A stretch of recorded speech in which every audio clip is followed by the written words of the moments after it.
সুরূপা রন্ধনশালায় আজকে স্বাগত জানিয়ে চলে এসেছি খানিকটা কাতলা মাছ নিয়ে। কাতলা মাছের পিসগুলোকে ভালো করে ধুয়ে নুন হলুদ মাখিয়ে রেখেছিলাম। এইবারে কড়াতে তেল গরম করে মাছগুলোকে আমি ভালোভাবে ভেজে নিচ্ছি। খুব কড়া করে না ভাজলে, মোটামুটি যতটা ভাজা করা দরকার ততটাই করছি। এবার তোমরা যদি কেউ মনে করো যে খুব কড়া করে ভাজা খাবে, সেটা তোমাদের ইচ্ছা, সেইভাবে তোমরা করে নিও। মাছগুলো ভাজা বসিয়ে দিয়েছি, দেখো। এবার উল্টে পাল্টে মাছগুলোকে ভালো করে আমি আমার মতো করে ভেজে নেব। এই মাছের ঝালটা আমার বাড়িতে সবাই ভীষণ ভালো লাগে। গরম ভাতে দুপুরবেলা এই মাছের ঝালটা দিয়ে ভাত খেতে ভীষণ ভালো লাগে। আর এইটার মশলাটা একটাই, তিল আর সর্ষে বাটা করব, আর একটু পেঁয়াজ টমেটো ভেজে নেব। দেখো মাছটা কীভাবে করছি, ভীষণ ভালো লাগে। তোমরা যদি একবার করে খাও তা বলবে সত্যিই মাছটা ভালো হয়। দেখো মাছগুলো ভাজা হয়ে গেছে, আমি এবার তুলে নিচ্ছি। এই মাছটা তুলে নিয়ে পরবর্তী মাছগুলো আবার দিয়ে দেবো।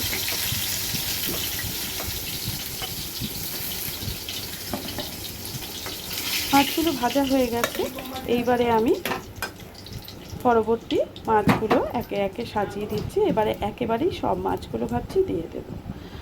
সাইড করে করে দিলে সবগুলো আমার ধরে যাবে। মাছের পিসগুলো বেশ বড় বড়ই ছিল এবং খেতেও ভীষণ ভালো হয়েছিল। বেশ এই মাছের ঝালটা দিয়ে আমার ছেলে তো ভাত খেয়ে বললো, মা আমার জন্য কিন্তু রেখে দিও, আমি ওবেলা আবার এটা দিয়ে খাবো। তার মানে ওর এতটাই ভালো লেগেছে। সত্যিই খুব সুস্বাদু হয় গো মাছের ঝালটা। আমার ঘরে সবাই খুব ভালো খায়, আশা করবো তোমাদেরও ভালো লাগবে। একবার করে দেখো, ভীষণ মজা পাবে মাছের ঝালটাতে। দেখো মাছটা ভাজাগুলো হয়ে গেছে, এবার আমি মাছগুলোকে তুলে নেব, নিয়ে পরবর্তী স্টেপে চলে যাব। কালো জিরে একটু ফোড়ন দিতে হবে এই মাছে, জানো তো। কালো জিরে ফোড়ন না দিলে যেন ঠিক মাছের সেই সেন্টটা আমি পাই না। সর্ষে পোস্ত বা সর্ষে বাটার ঝাল বা মাছের পেঁয়াজ দিয়ে যা সব কিছুতেই কালো জিরে ফোড়নের তুলনা হয় না। কালো জিরে ফোড়ন দিলে সেই মাছটার দেখতে একটা গন্ধ যেন আলাদা হয়। তা আমি এই মাছেও কালো জিরের ফোড়নই দেব। দেখো ভাজাগুলো সবই আমি তুলে নিলাম, ভালো করেই ভেজে নিয়েছি। এইবারে নেক্সট প্রসেসে চলে যাচ্ছি। তোমাদের বলেছিলাম, দেখো কালো জিরে ফোড়ন দিয়ে দিয়েছি। এইবারে আমি পেঁয়াজ আর টমেটোটা একসাথেই দিয়ে দেবো। তেলটা ভীষণ ভালো রকম গরম হয়ে আছে, ফুটন্ত তেল।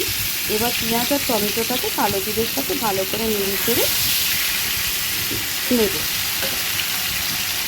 খুব তাড়াতাড়ি পেঁয়াজ টমেটোটা ভাজা হয়ে যাবে। এতে রসুন দেওয়ার প্রয়োজন নেই, রসুন বা আদা আমি কিছুই দিইনি।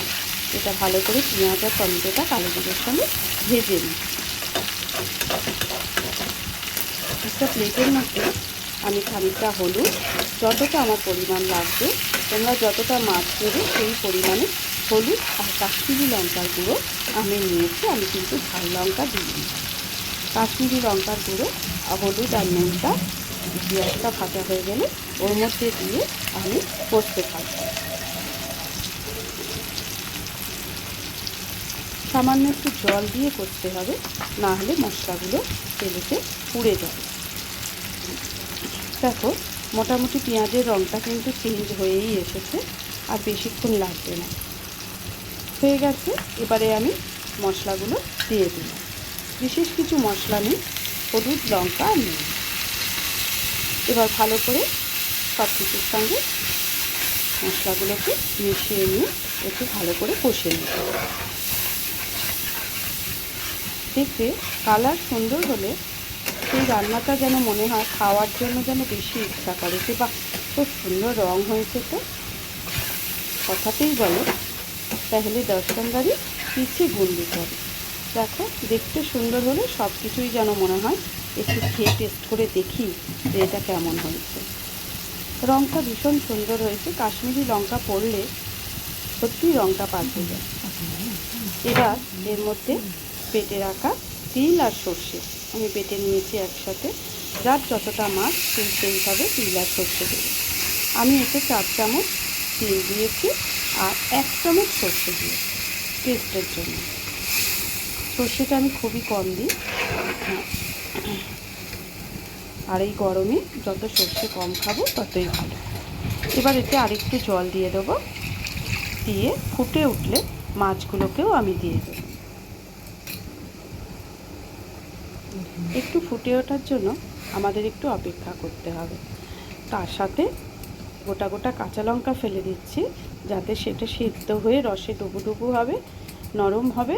তারপরে ভাতে মেখে খেতে তার যেন একটা আলাদা স্বাদ, স্বর্গীয় স্বাদ, যেন এই স্বাদের ভাব হয় না, জানো তো। মাছের ঝালের এই লঙ্কাটা ভাতের সাথে মেখে খেতে যারা যারা ঝাল খাও তারা জানো যে তার সৌন্দর্য, খাওয়ার যে তৃপ্তি, সেটা যে কত সুন্দর, কত মানে আনন্দের, মানে খেয়ে যে কী শান্তি সেটা বোঝা যায়। ঝাল না হলে ঠিক খেয়ে মজা হয় না। আবার যারা ঝাল খাও না তাদের আবার আমার এই কথাটা ভালো লাগবে না। যার খাওয়া যেরকম সে সেভাবেই খেয়ে। এইবারে দেখো ফুটন্ত ঝালের মধ্যে মাছগুলোকে আমি একে একে সাইড করে করে দিয়ে দিচ্ছি। মাছের পিসগুলো বেশ বড় বড়, খেতে খুবই মজা লাগে।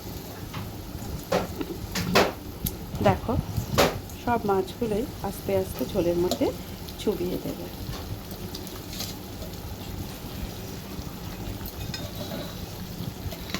যেহেতু তিল দেয়া আছে সেহেতু এটা গাঢ় হতে বেশিক্ষণ লাগবে না, তাই অল্প একটু ফুটতে না ফুটতেই এটা একটা গ্রেভি তৈরি হয়ে যাবে।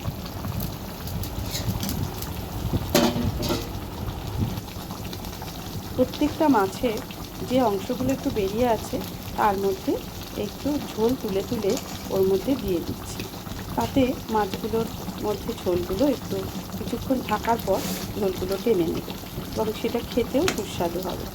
পরে একটা সময় মাছগুলো একটু উল্টে পাল্টেও দিতে পারো, নাও দিতে পারো, এতে ঠিকই হয়ে যাবে। এবার খানিকটা ধনে পাতা এতে আমি কুচি করে করে দিয়ে দেব। এই ঝালেতে ধনে পাতার একটা গন্ধ যেন মাছের ঝালের টেস্টটা আরও বাড়িয়ে দেয়। কাঁচা লঙ্কা, কাঁচা তেল, ধনে পাতা মাছের ঝালটা খেতে কিন্তু খুব ভালো লাগে। যদিও আমি কাঁচা তেল এতে দিইনি, কিন্তু আমি ধনে পাতা, কাঁচা লঙ্কাটা দিয়েছি। দেখো দেখতে কত সুন্দর লাগছে মাছের ঝালটা। আমার মনে হয় তোমাদের সকলেরই খুব ভালো লাগবে।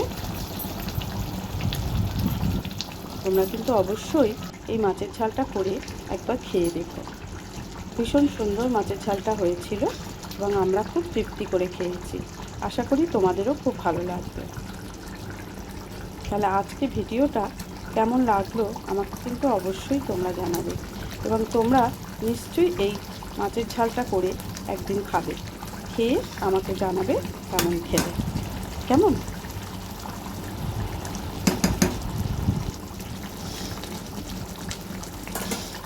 আমার রান্নাটা মোটামুটি হয়ে এসেছে। এবারে আমি গ্যাসটা অফ করে দিয়েছি। এবার মাছের ঝালটা নামিয়ে ফেলবো। আজকের মতো ভিডিওটা এখানেই শেষ করলাম।